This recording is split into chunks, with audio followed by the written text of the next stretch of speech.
শেরপুর জেলার ঝিনাইগাতী উপজেলায় আজ মঙ্গলবার উপজেলার হলরুমে উপজেলা প্রশাসনের আয়োজনে গণহত্যা দিবস উপলক্ষে ইউএনও আশরাফুল আলম রাসেলের সভাপতিত্বে এক আলোচনা সভা অনুষ্ঠিত হয়েছে। ১৯৭১ সালে পাক হানাদার বাহিনী এই দিনে বর্বরোচিত গণহত্যা চালিয়ে মেধাশূন্য করে বাঙালিকে দাবিয়ে রাখার চক্রান্ত করে নৃশংস বীভৎস ভয়ঙ্কর বিভীষিকাময় এক ভয়াল কালো রাতে পরিণত করেছিল।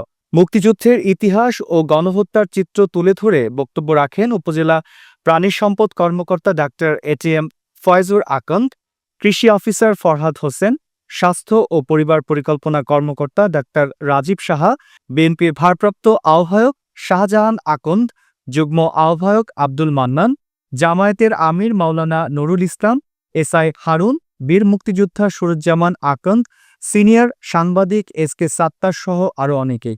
আলোচনা সভা শেষে শহীদদের আত্মার মাগফিরাত কামনা করে বিশেষ মোনাজাত ও দাঁড়িয়ে ১ মিনিট নীরবতা পালন করা হয়।